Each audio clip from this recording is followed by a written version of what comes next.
I was born with a natural colostrum scent. Any baby brought near me stops crying. The owner of a postpartum care center was so amazed she offered me $50,000 a month on the spot. I refused and crossed the ocean to study the hardest discipline there is, finance. Because in my last life, I'd entered the richest family in Granboro as their top-rated maternity nanny, hired to care for the tycoon's only daughter and her newborn. At the baby's 1-month celebration, a piece of women's underwear reeking of scent suddenly fell from the tycoon's live-in son-in-law's arms. Confronted, that bastard swore I'd thrown myself at him, been rejected, and planted my own underwear on him to frame him. I explained desperately, but the scent on the underwear was identical to mine, and the tycoon's daughter had me dragged out and set the dog on me until I was dead. My parents came to the Walker estate demanding justice. They were butchered and fed to the fish. When I opened my eyes again, I forced myself to refuse the $50,000 a month salary, crossed the ocean, and ground myself into a chief securities analyst. I landed a position at Oceanic International on a 7-figure package and got invited to the baby's 1-month celebration for a business partner's grandson, a chance to size the family up in person. At the banquet, a piece of underwear fell from the same son-in-law's arms again. Facing the tycoon's interrogation, Samuel Weiss didn't flinch. His gaze swept past the crowd, found me, and he pointed. She crawled into my bed and tried to seduce me. When I refused, she stuffed her own underwear on me to set me up. I swear to God, I have never done anything to betray Effie. The lace was stained. The generous cup size clearly did not belong to Effie Walker's slight frame. She was staring at me like she wanted to carve me apart with her bare hands. I set my wine glass down without hurrying. No panic this time, not like the last life. I looked straight at Samuel Weiss and spoke. Samuel Weiss, you can eat whatever garbage you want, but watch what comes out of your mouth. I left Arden to study abroad when I was 18. I only returned today. You, on the other hand, have never set foot outside this country in your life. Today is the first time we've ever met.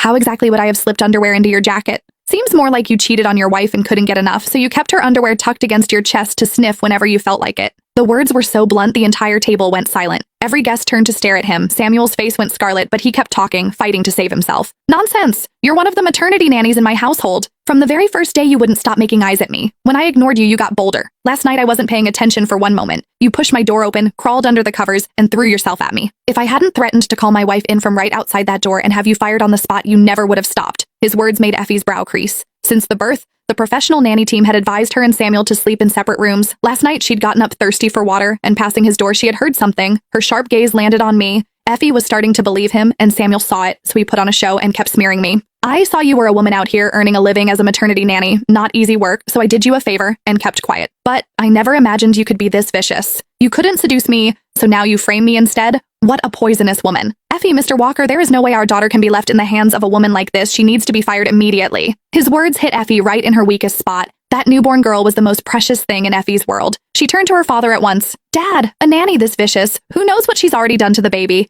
Bring Brutus out, let him drag the truth out of her. Eric nodded. A second later, an enormous iron cage was wheeled to the center of the banquet hall.